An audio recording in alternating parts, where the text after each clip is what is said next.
नमस्कार दोस्तों, आज का हमारा टॉपिक है इनपुट एंड आउटपुट डिवाइस।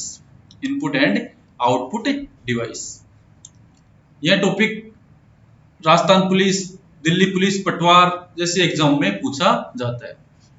लेकिन स्टूडेंट ये कहते हैं कि हमें कंप्यूटर चलाना नहीं आता, हमें कंप्यूटर में प्रैक्टिकल तौर पर कुछ नहीं आता, इसलिए हमें कंप्यूटर की थ्योरी समझ में नहीं आती, कंप्यूटर इक्वेशन याद नहीं होते।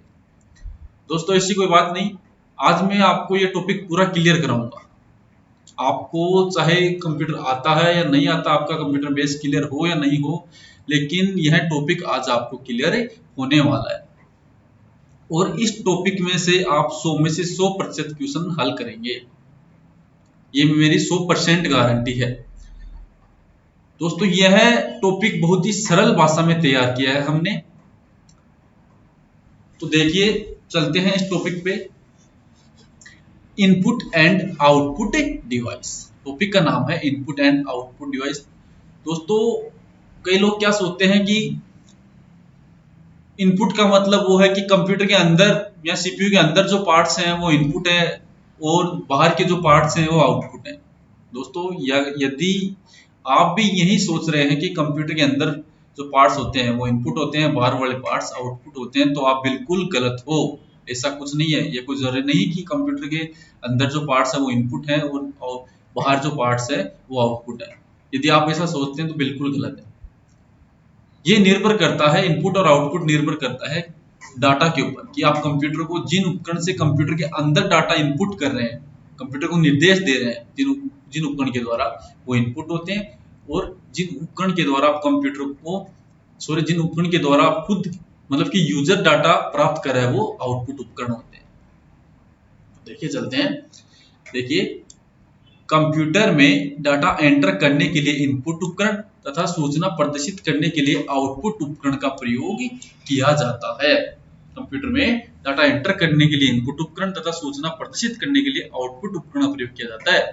या फिर आप सीधी सी भाषा में ये ध्यान रखना कि जिन उपकरण के द्वारा हम कंप्यूटर को डाटा या निर्देश देते हैं, जिन उपकरण के द्वारा हम कंप्यूटर को डाटा या निर्देश देते हैं वे इनपुट उपकरण होते हैं, और जिन उपकरण के द्वारा यूजर को डाटा प्राप्त होते हैं वो आउटपुट उपकरण होते हैं। यूजर मतलब जो कंप्यूटर को चला रहा है वो कंप्यूटर का यूजर होगा। यूजर को जो डाटा प्राप्त हो रहे हैं जिस उपकरण से वो आउटपुट, और जिस उपकरण से कंप्यूटर को डाटा प्राप्त हो रहे हैं वो इनपुट। ये ध्यान रखना। तो हम पढ़ेंगे अब इनपुट डिवाइस, ये पढ़ेंगे आज। पहले इनपुट पढ़ेंगे फिर बाद में आउटपुट। तो देखिए इनपुट उपकरण वे उपकरण होते हैं जिनका प्रयोग कंप्यूटर को डाटा या निर्देश देने के लिए किया जाता है। अभी बताया था आपको कि इनपुट उपकरण वे उपकरण होते हैं जिनका प्रयोग कंप्यूटर को डेटा या निर्देश देने के लिए किया जाता है। डेटा को कंप्यूटर में इनपुट करने के लिए कई प्रकार के उपकरणों का प्रयोग किया जाता है जो निम्न प्रकार से हैं। तो भी आपको बताया था कि कंप्यूटर में जिन उपकरण के द्वारा या फिर जिन डिवाइस के द्वारा हम कंप्यूटर को डाटा प्रदान करते हैं, कंप्यूटर को डाटा देते हैं या निर्देश देते हैं कंप्यूटर को, वे सारे उपकरण इनपुट हैं। जिस उदाहरण के तौर पर हमें कंप्यूटर में कुछ टाइप करना है, कोई एप्लीकेशन टाइप करनी है, हम किसके माध्यम से करेंगे? हमारा सहायता करेगा कीबोर्ड से ही तो हम टाइप करेंगे कंप्यूटर में। मतलब कि वो जो डाटा है हमारी वो कंप्यूटर में कौन टाइप करेगा? कीबोर्ड। तो यहाँ पे कंप्यूटर को डाटा प्राप्त हो रहे हैं किसके माध्यम से? कीबोर्ड के माध्यम से। तो यहाँ कीबोर्ड क्या हो गया? इनपुट डिवाइस हो गई। इसी तरह कंप्यूटर में खूब सारी इनपुट डिवाइस है, एक ही नहीं है। ये तो मैंने आपको कीबोर्ड तो एग्जांपल के तौर पर बताया, ऐसे खूब सारी डिवाइस है। तो देखिए इनपुट उपकरण मुख्य रूप से 5 प्रकार के होते हैं। ये इंपॉर्टेंट लाइन है। इनपुट उपकरण मुख्य रूप से कितने प्रकार के होते हैं? 5 प्रकार के। दोस्तों अक्सर लोग यही पढ़ते हैं कि ये डिवाइस इनपुट है या आउटपुट है। जैसे कीबोर्ड ही मान लो, मैं आपको यह कहूं कि कीबोर्ड इनपुट है या आउटपुट, तो आप तुरंत बता दोगे कि कीबोर्ड इनपुट है। हर कोई बता देगा, सब बता देंगे। लेकिन ये पूछो कि इनपुट में भी कौन सी, तो आप थोड़ा कंफ्यूज हो जाओगे, यार इनपुट में भी कौन सी, इनपुट में भी कौन सी। इसका मतलब है कि इनपुट में भी और प्रकार है। इनपुट भी 5 प्रकार की होती है। तो चलिए आगे चलते हैं, कौन कौन से प्रकार है वो। देखिए ये है इनपुट डिवाइस के 5 प्रकार। पहला है टेक्स्ट इनपुट डिवाइस, दूसरा है पॉइंटिंग डिवाइस, तीसरा है स्कैनिंग डिवाइस, चौथा है इमेज या ऑडियो वीडियो कैप्चरिंग डिवाइस, और पांचवा है कैरेक्टर एंड सिंबल डिवाइस। ये 5 प्रकार की होती है इनपुट डिवाइस। क्वेश्चन यहां से आता है दोस्तों, क्वेश्चन इन डिवाइसों में से आता है, ना कि आपको कोई इजी तरीके से पूछेगा कीबोर्ड कौन सी डिवाइस इनपुट है का आउटपुट है, किसके अंदर इनपुट है का आउटपुट है, माउस इनपुट है का आउटपुट है, ये तो कोई भी बता देगा। अगर ऐसा क्वेश्चन आता है तो बहुत अच्छा है, इजी क्वेश्चन होगा। लेकिन यदि क्वेश्चन अंदर से पूछ लेगा तब क्या होगा, तब हमारे को ये सारणी काम करेगी, तब हमारे ये सारणी काम आएगी। देखिए सबसे पहले है टेक्स्ट इनपुट डिवाइस, इसमें आता है कीबोर्ड, टेक्स्ट इनपुट डिवाइस में आता है कीबोर्ड। अब इसको हम टेक्स्ट इनपुट ही क्यों कहेंगे, क्योंकि कीबोर्ड के द्वारा हम क्या करते हैं, टेक्स्ट मतलब जो अक्षर है शब्द हैं उनको कंप्यूटर में टाइप करने का कार्य करते हैं, इसलिए हम कीबोर्ड को टेक्स्ट इनपुट डिवाइस बोलेंगे। 2 नंबर पे है पॉइंटिंग डिवाइस, इसमें है mouse, touch pad, track ball, joystick, graphic tablet, stylus, track point, light pen, touch screen. कौन कौन से, देखिए mouse, touch pad, track ball, joystick, graphic tablet, stylus, track point, light pen, touch screen, ये सब क्या है, इनपुट डिवाइस है। लेकिन इनपुट में भी कौन सी है, पॉइंटिंग इनपुट डिवाइस है। अब इनको पॉइंटिंग इनपुट डिवाइस क्यों कहेंगे, क्योंकि इन सब उपकरण से हम क्या कर सकते हैं कि पॉइंट मतलब कि छोटा से छोटा बिंदु, पॉइंट क्या लगेगा ना, पॉइंट जितने स्थान पर भी आप कंप्यूटर में कार्य कर सकते हैं इनकी सहायता से। फिर है 3 नंबर पे स्कैनिंग डिवाइस, स्कैनिंग डिवाइस में आता है scanner, magnetic card reader, RFID machine, PCR machine, QR machine, biometric machine, ये आती है स्कैनिंग डिवाइस में।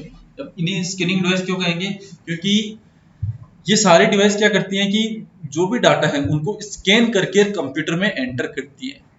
ये डिवाइस क्या करती है कि जो भी डाटा है उनको कंप्यूटर में स्कैन करने का कार्य करती है, स्कैन करके फिर वो डाटा कंप्यूटर में इनपुट करती है डिवाइस, इसलिए इन्हें स्कैनिंग इनपुट डिवाइस कहते हैं। आगे 4 नंबर पे इमेज या फिर ऑडियो वीडियो कैप्चरिंग डिवाइस, इसमें आती है web camera, digital camera, microphone, midi, CCTV camera. अब इन्हें इमेज या ऑडियो वीडियो कैप्चरिंग डिवाइस क्यों कहते हैं, क्योंकि ये डिवाइस या तो कोई डिवाइस इनमें इमेज को कैप्चर करी है, कोई ऑडियो करी है, कोई वीडियो करी है, फिर कोई डिवाइस तीनों कार्य करती है, इसलिए इन्हें इमेज या फिर ऑडियो वीडियो कैप्चरिंग डिवाइस कहते हैं। 5वीं है last character and symbol device, character and symbol device, इसमें आती है सबसे पहले OCR machine, OMR machine, MICR machine, ये आती है। इनको कैरेक्टर एंड सिंबल डिवाइस क्यों बोलेंगे, क्योंकि ये करेक्टर मतलब अक्षर, सिंबल मतलब चिन्ह, मतलब कि कुछ जो विशेष चिन्ह होते हैं, करेक्टर होते हैं जिनको हम पहचान नहीं पाते, हमें ये तो पता चल जाता है लिखा है यहाँ पे कुछ, लेकिन उनका मतलब हम समझ नहीं पाते, तो उन करेक्टर सिंबल को पढ़ने के लिए इन मशीनों का प्रयोग किया जाएगा। दोस्तों समझ में, तो हम इस सारणी की पूरी डिटेल पढ़ेंगे, ये प्रत्येक एक एक ये जो भी पॉइंट है ना, इन एक एक पॉइंटों की थ्योरी भी हम पढ़ेंगे। अगर आपने ये सारणी भी याद कर ली ना, पूरी सारणी भी याद कर ली, तो भी आप 99% क्वेश्चन हल कर दोगे। 1-2% में थ्योरी के अंदर से भी क्वेश्चन पूछ लेता है, जैसे टच पैड के अंदर से क्वेश्चन पूछ लिया, स्कैनर के अंदर से क्वेश्चन पूछ लिया, माउस के अंदर से क्वेश्चन पूछ लिया थ्योरी में से, तब की बात अलग है। लेकिन आपको अगर ये सारणी याद है तो 99% आप यहीं से हल कर दोगे। दोस्तों वो क्वेश्चन आजकल सब पूछना बंद कर दिया सब एग्जाम में कि ये इनपुट है या आउटपुट है, अंदर से पूछते हैं इनपुट है तो कौन सी है, आउटपुट है तो कौन सी है, क्योंकि इनपुट और आउटपुट को भी अलग अलग भागों में डिवाइड कर रखा है। तो हम इनपुट का सबसे पहले पढ़ेंगे कीबोर्ड। चलते हैं आगे, देखिए text input device, input device में सबसे पहले डिवाइस थी अपनी text input device. Text input device में देखो इस डिवाइस में भी उपकरण आते हैं जिनका प्रयोग टेक्स्ट या वर्ड को कंप्यूटर में इनपुट करने के लिए किया जाता है, इस कारण से टेक्स्ट इनपुट डिवाइस कहा जाता है। अब इनको कीबोर्ड को टेक्स्ट इनपुट डिवाइस क्यों बोल रहे हैं, क्योंकि ये कंप्यूटर में किसी टेक्स्ट या शब्द या कोई वर्ड को कंप्यूटर में इनपुट करने का कार्य करता है, इसलिए कीबोर्ड को, यह है कीबोर्ड, इसलिए कीबोर्ड को टेक्स्ट इनपुट डिवाइस के नाम से जाना जाता है। अगर दोस्तों समझे, दोस्तों वैसे कीबोर्ड की थ्योरी पढ़े तो बहुत है, पूरा एक चैप्टर तैयार होता है कीबोर्ड का, इसकी डिटेल पढ़े तो कीबोर्ड के प्रकार, टाइप्स ऑफ कीबोर्ड, कीबोर्ड के बटनों के बारे में, किस बटन का क्या यूज है, वैसे तो थ्योरी बहुत है। इस कीबोर्ड का मैं अलग से वीडियो बना दूंगा, फिलहाल हम यही पढ़ रहे हैं कि इनपुट है आउटपुट, की कीबोर्ड इनपुट है या आउटपुट है। तो हमने यहाँ पे समझ लिया कि कीबोर्ड एक इनपुट डिवाइस है, इनपुट में भी टेक्स्ट इनपुट डिवाइस है, किस कारण इसे टेक्स्ट इनपुट डिवाइस कहा जाता है ये भी मैंने आपको समझा दिया है। आगे चलते हैं, पॉइंटिंग डिवाइस 2 नंबर पे है इनपुट डिवाइस की, दूसरा है pointing device. Pointing input device भी हम इसे बोल सकते हैं। देखिए पॉइंटिंग उपकरण वे उपकरण होते हैं जिनका प्रयोग कर्सर कंट्रोलिंग के लिए और किसी एक बिंदु या स्थान को चुनने के लिए किया जाता है।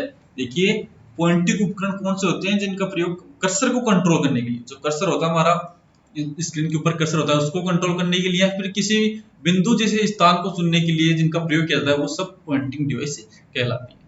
तो पॉइंटिंग डिवाइस में सबसे पहले एक नंबर पे है माउस।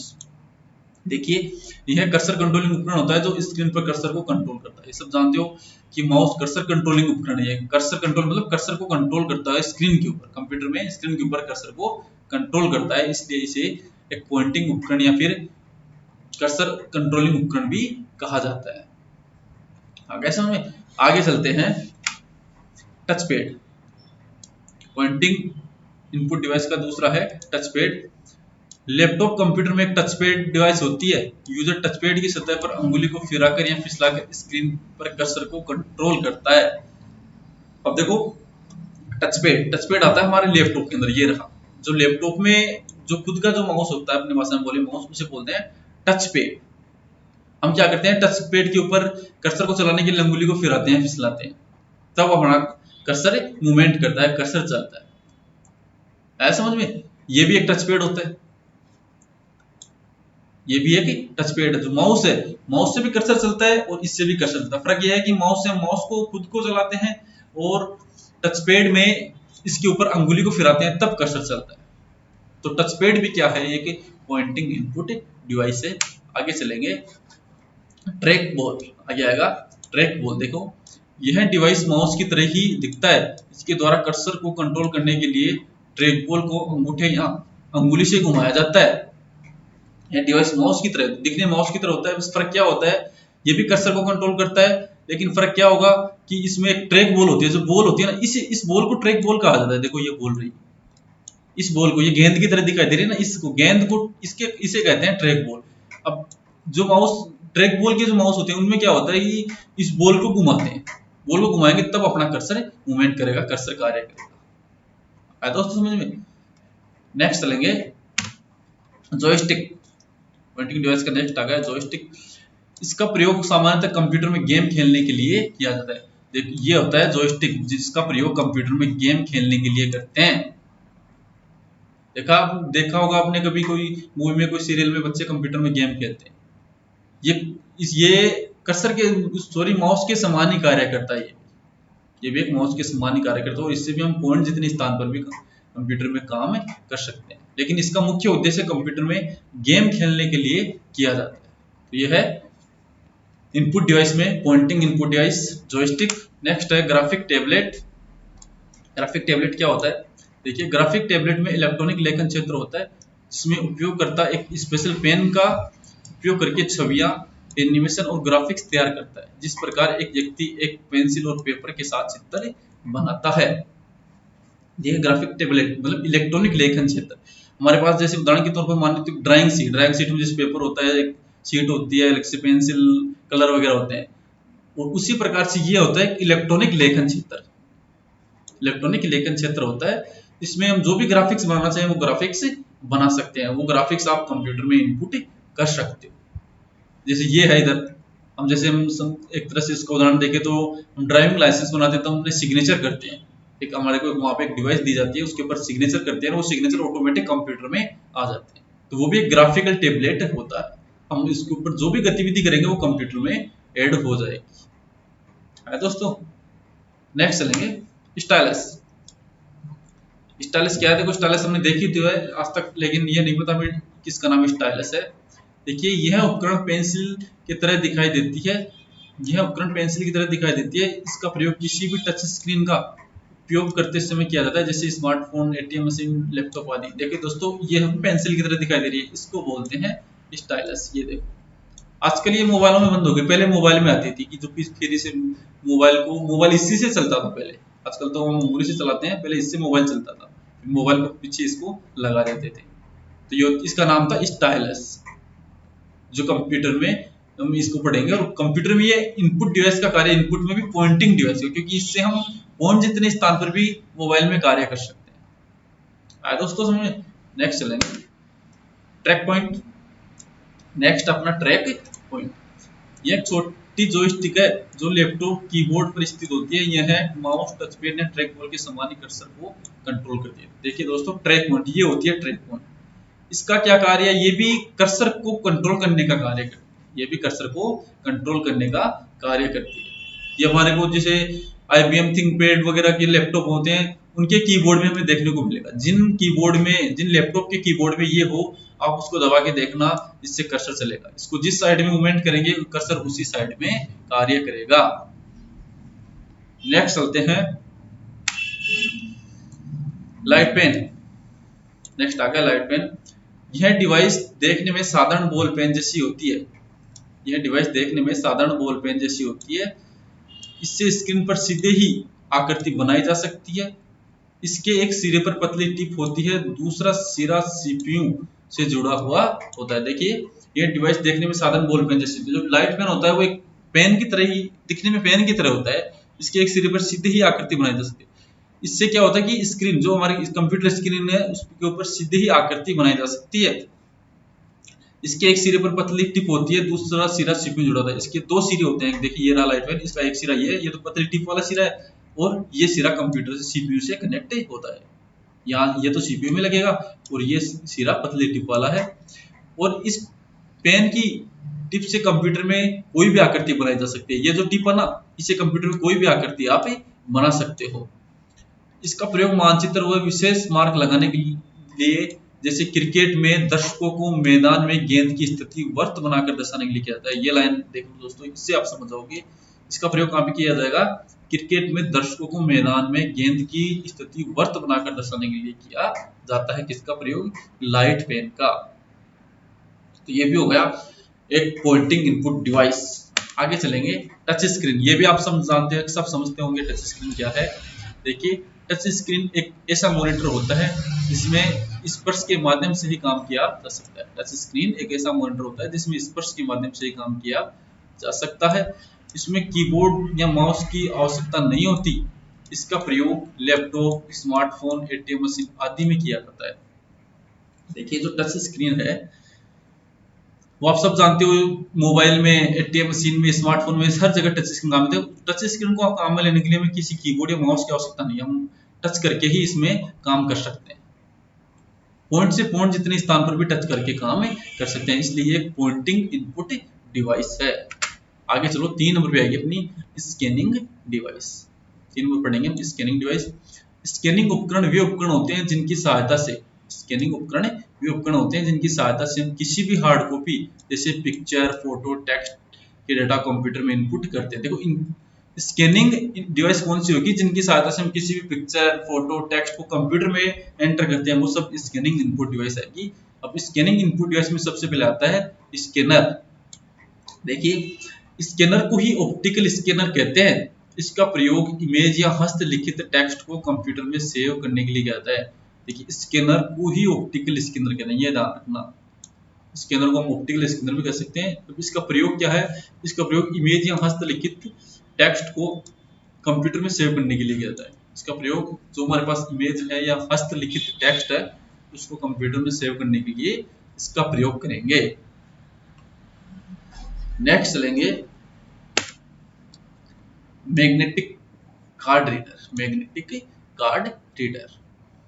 इस रीडर का प्रयोग डेबिट कार्ड या क्रेडिट कार्ड के डेटा को एक्सेस करने के लिए किया जाता है। आम भाषा में इसे कैशलेस मशीन भी कहा जाता है। जो देखिए, मैग्नेटिक कार्ड रीडर जो होता है, इसका प्रयोग हम क्रेडिट कार्ड या डेबिट कार्ड, जो हमारा ATM कार्ड होता है ना, उसके डाटा को पढ़ने के लिए, मतलब उसके डाटा को एक्सेस करने के लिए इसका प्रयोग होता है, जिसे हम कैशलेस मशीन भी कहते हैं। ये देखिए दोस्तों, ये मशीन है, ये हमारे कार्ड को स्कैन करती है, हमारे कार्ड को स्कैन करके उसके डाटा पढ़ लेती है।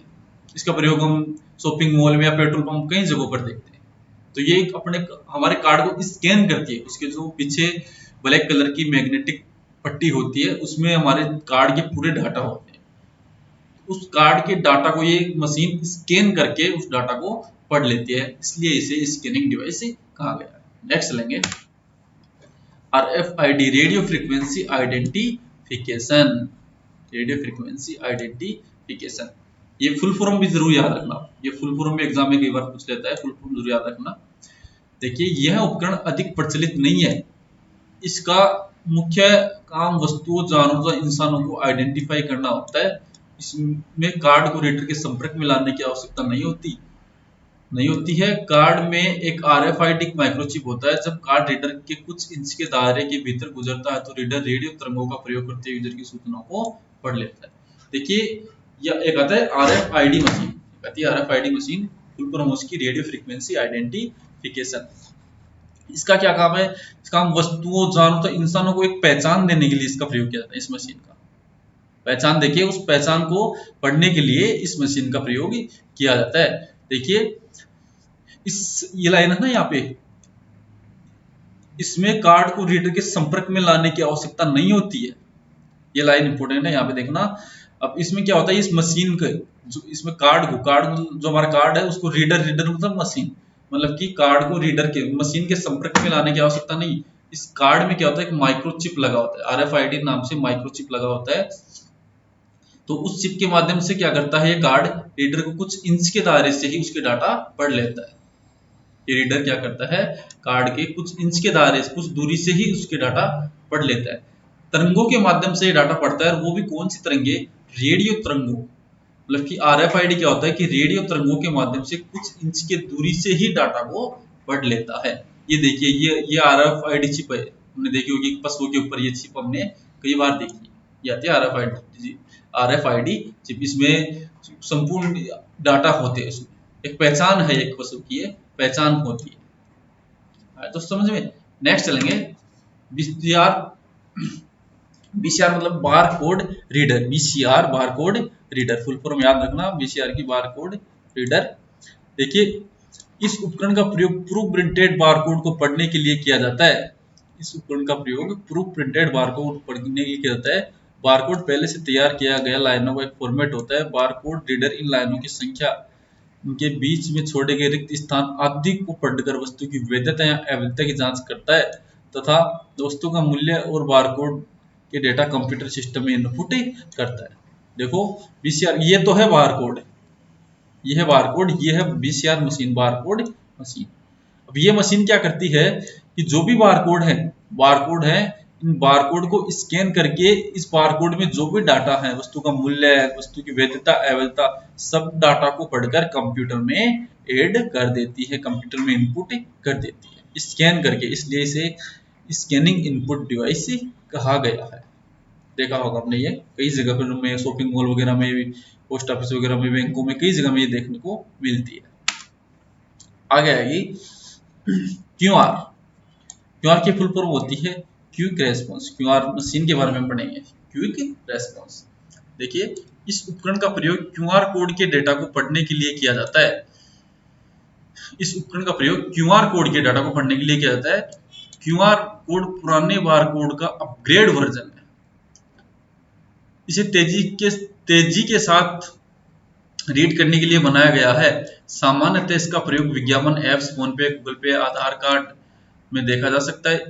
इस कोड को स्मार्टफोन द्वारा भी एक्सेस किया जा सकता है। देखिए, ये होता है QR कोड, ये तो होता है QR कोड, और ये होता है QR रीडर, QR मशीन बोल सकते हैं इसे, QR रीडर। जो QR कोड है उसके डाटा को पढ़ने के लिए इस मशीन का प्रयोग करेंगे। ये इस QR को स्कैन करके और इसके डाटा कंप्यूटर में ऐड करते हैं। QR कोड अधिकांश हम देखते हैं, जैसे किसी विज्ञापन में, न्यूज़पेपर पे देखते हैं, अधिकांश आता है, या फिर फोन पे, गूगल पे, आधार कार्ड, कई जगह पर हमें इस QR कोड को देख सकते हैं। QR कोड को स्मार्टफोन द्वारा भी एक्सेस किया जा सकता है। QR कोड को स्मार्टफोन के द्वारा भी पढ़ा जा सकता है। आगे समझे। नेक्स्ट चलेंगे बायोमेट्रिक मशीन। ये भी आपने खूब सुनी होगी, देखी होगी, बायोमेट्रिक मशीन। आजकल इसका खूब यूज हो रहा है हर क्षेत्र में। देखिए, यह एक सुरक्षा पहचान प्रमाणीकरण उपकरण है। यह उपकरण अंगुलियों के निशान, चेहरे की छवियां, आइरिस और आवाज की पहचान कर व्यक्ति को सत्यापित करता है। आजकल बायोमेट्रिक बहुत प्रचलित हो रही है। स्कूल, कॉलेजों में, कंपनियों में अटेंडेंस के लिए भी इसका प्रयोग कर रहे हैं। लेकिन ये इसका कार्य क्या है कि व्यक्ति को सत्यापित करती है कि ये यही व्यक्ति है।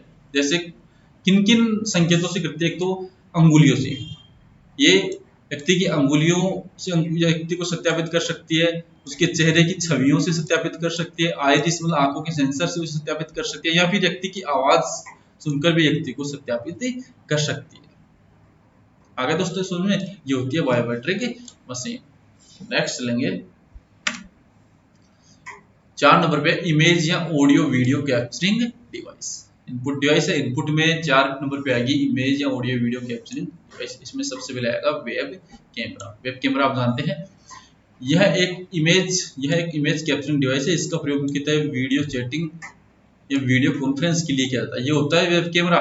ये क्या करता है, हमारी वीडियो या फिर इमेज को कैप्चर करके कंप्यूटर में एंटर करता है। इसका प्रयोग ज्यादातर वीडियो चैटिंग या वीडियो कॉन्फ्रेंस के लिए इसका प्रयोग करते हैं वेब कैमरे का।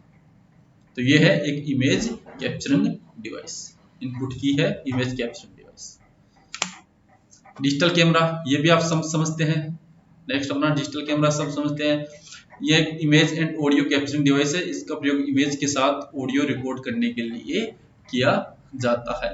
ये भी क्या है, इमेज या फिर ऑडियो वीडियो कैप्चरिंग डिवाइस। ये भी आपने खूब देखी होगी। ये क्या करता है, किसी इमेज या फिर ऑडियो वीडियो को कैच करके और फिर इसके डाटा को कंप्यूटर में एंटर कर सकते हैं। नेक्स्ट आएगा माइक्रोफोन। ये भी आपने सबने देखा होगा। ये एक ऑडियो कैप्चरिंग डिवाइस है। यह सबसे प्रचलित ध्वनि इनपुट उपकरण है। इसका प्रयोग कई कार्यों में किया जाता है, जैसे प्रेजेंटेशन में आवाज जोड़ना, गानों की मिक्सिंग, स्पीच आदि।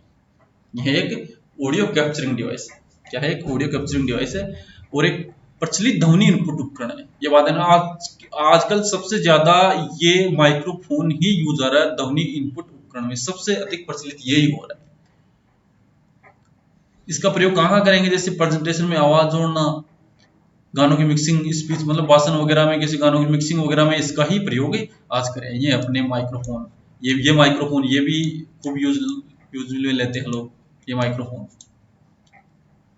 ऐसा में नेक्स्ट है midi. Musical instrument digital interface. इसकी फुल फॉर्म है म्यूजिकल इंस्ट्रूमेंट डिजिटल इंटरफेस। देखिए, यह एक ऑडियो इनपुट डिवाइस है जो कि संगीत यंत्र होता है, जिसे इलेक्ट्रॉनिक संगीत वाद्य यंत्र के मध्य सूचना प्रसारित करने के लिए डिजाइन किया गया है। इसके लिए मीडी कीबोर्ड को सिस्टम से जोड़ा जाता है। ये देखो, ये है मीडी कीबोर्ड जो कि प्रोग्राम में, फंक्शन में आपने खूब देखा होगा। ये क्या है, एक इलेक्ट्रॉनिक संगीत वाद्य यंत्र है। ये ध्वनि को इनपुट करता है। ये सिस्टम में क्या करता है, ध्वनि को इनपुट करता है। ऐसा समझे, कीबोर्ड के समान ही दिखता है। ये मशीन से जोड़ा जाता है और जो भी इसमें बटन दबाएंगे, ये बटन दबाएंगे, जो ध्वनि उत्पन्न होगी वो सिस्टम में एंटर होगी। इसलिए इसे एक ऑडियो इनपुट डिवाइस कहा गया है। इनपुट डिवाइस तो है, लेकिन क्या इनपुट करता है, ये ऑडियो। ऐसा समझे। नेक्स्ट है सीसीटीवी कैमरा। ये भी आपने देखा होगा, बहुत प्रचलित है, सब जानते हैं। यह एक image and video capturing device है। सीसीटीवी कैमरे की मदद से हम घर या ऑफिस पर नजर रख सकते हैं, साथ ही पिक्चर या वीडियो को रिकॉर्ड कर सकते हैं। ये सीसीटीवी कैमरा एक इमेज या ऑडियो वीडियो कैप्चरिंग है और इसका प्रयोग हम ज्यादातर एक सुरक्षा के लिए ही इसका प्रयोग करते हैं। हम इसे घर या ऑफिस में लगाकर हम कहीं से भी इसकी वीडियो या ऑडियो को देख सकते हैं, या फिर इसकी वीडियो या फिर ऑडियो को कंप्यूटर में इनपुट कर सकते हैं। आगे है 5 नंबर पे character and symbol device. Sorry दोस्तों, यहाँ पे 5 नंबर आएगा, गलत हो गया है। 5 नंबर पे है कैरेक्टर एंड सिंबल डिवाइस। देखिए, ये क्या होती है कैरेक्टर एंड सिंबल डिवाइस।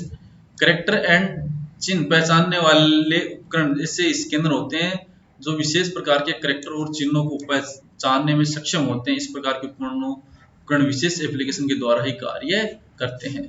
जो कैरेक्टर और चिन्ह वाले उपकरण होते हैं, जो कैरेक्टर और चिन्ह वाले उपकरण होते हैं, उनका क्या कार्य है, कुछ ऐसे चिन्ह या कैरेक्टर मतलब अक्षर होते हैं जिन्हें हम पहचान नहीं पाते। हम ये तो समझ जाते हैं यहाँ पे कुछ लिखा है, लेकिन क्या लिखा है ये नहीं समझ पाते। तो ऐसे चिन्हों या कैरेक्टरों को पढ़ने के लिए कैरेक्टर एंड सिंबल डिवाइस का प्रयोग करते हैं, जो डिवाइस एक विशेष एप्लीकेशन के द्वारा ही कार्य करती है। अब कौन कौन सी डिवाइस वो पढ़ेंगे। सबसे पहले OCR मशीन, मतलब कि ऑप्टिकल कैरेक्टर रिकॉग्निशन। OCR की फुल फॉर्म होती है ऑप्टिकल कैरेक्टर रिकॉग्निशन। देखिए इसे, यह पेन की तरह हाथ में पकड़े जाने वाला रीडर होता है। इस उपकरण का उपयोग मुख्यतः डिपार्टमेंटल स्टोर में मुद्रित कैरेक्टरों पर प्रकाश परावर्तित करके खुदरा कीमत टैगों को पढ़ने के लिए किया जाता है। जो OCR मशीन होती है वो एक पेन की तरह ही होती है। हाथ में जिस पेन को पकड़ते हैं उसी प्रकार इससे पकड़ा जाता है। तो इसका प्रयोग डिपार्टमेंटल स्टोर में क्या करते हैं, जो खुदरा कीमत होती है ना, उनको पढ़ने के लिए कहता है। उनको हम डायरेक्ट पहचान नहीं सकते कि ये किस कोड में लिखे होते हैं, उन्हें हम पहचान नहीं पाते, तो ओसीआर मशीन उन डाटा को पढ़ के कंप्यूटर सिस्टम में एंटर कर देता है। नेक्स्ट चलेंगे, OMR machine, optical mark recognition, इसे तो सब जानते हो ओएमआर को। तो देखिए, ओएमआर उपकरण का उपयोग बहु विकल्पी परीक्षणों की जांच के लिए किया जाता है। यह पेंसिल के चिन्हों से उपस्थिति और अनुपस्थिति को दर्ज करता है। दोस्तों हमने सुना होगा ओएमआर शीट, ओएमआर शीट सब जानते हैं, कंपटीशन वगैरह के एग्जाम देते हैं। लेकिन ओएमआर शीट को जांचने के लिए जिस मशीन का प्रयोग किया जाता है वो होती है ओएमआर मशीन, मतलब ऑप्टिकल मार्क रिकॉग्निशन। हम यह कहते हैं कि ओएमआर शीट कंप्यूटर से जांच होती है, अकेले कंप्यूटर से जांच नहीं होती, हमें उसके लिए इस मशीन की आवश्यकता होगी, ओएमआर मशीन की। यहाँ से एक क्वेश्चन ये आया हुआ है एग्जाम में कि पेंसिल के चिन्हों से उपस्थिति और अनुपस्थिति को दर्ज कौन सा उपकरण करता है, ओएमआर मशीन। ध्यान रखना, ये क्वेश्चन यहाँ से आया हुआ है। नेक्स्ट है MICR machine, magnetic ink character recognition. MICR की फुल फॉर्म होती है मैग्नेटिक इंक करेक्टर रिकॉग्निशन, ये फुल फॉर्म ध्यान रखना। देखिए, एमआईसीआर का प्रयोग विशेष फॉर्मेट तथा विशेष स्याही में लिखे हुए अक्षरों को पढ़ने के लिए किया जाता है। एमआईसीआर का प्रयोग कहाँ पे किया जाएगा, विशेष फॉर्मेट तथा विशेष स्याही से लिखे हुए अक्षरों को पढ़ने के लिए किया जाता है। देखिए, जब इन विशेष अक्षरों को एमआईसीआर द्वारा प्रोसेस करवाया जाता है, जो हमारे विशेष फॉर्मेट में लिखे हुए अक्षर होते हैं ना, उनको जब एमआईसीआर द्वारा प्रोसेस करा जाता है तो एमआईसीआर इनकी वैधता तथा अवैधता की जांच करता है। तो एमआईसीआर मशीन क्या करती है, इनकी जो विशेष फॉन्ट में लिखे होते हैं उनकी वैधता या अवैधता की जांच करता है। इस विधि का प्रयोग सामान्यतः बैंक में चेक प्रोसेस करने के लिए किया जाता है, और इसका प्रयोग सबसे अधिक कहाँ किया जाएगा, बैंक में चेक की प्रोसेस में किया जाएगा। ये होती है एमआईसीआर मशीन, जो बैंक में अधिकांशतः यूज ली जाती है। आया दोस्तों समझ में? तो थैंक यू दोस्तों। हमारा वीडियो कैसा लगा? तो वीडियो अच्छा लगा तो वीडियो को सब्सक्राइब करना और बेल आइकन को दबा देना, जिससे हमारी अगली वीडियो आप तक पहुंच सके। दोस्तों वीडियो लंबा ना हो, इस कारण हमने आज इस वीडियो में केवल इनपुट डिवाइस ही पढ़ाई है। सेम इसी तरीके से इसी सरल भाषा में हम अगला पॉइंट लेकर आएंगे, आउटपुट डिवाइस। वो आप तक जल्द ही कल या परसों तक हम पहुंचा देंगे। थैंक यू दोस्तों, धन्यवाद।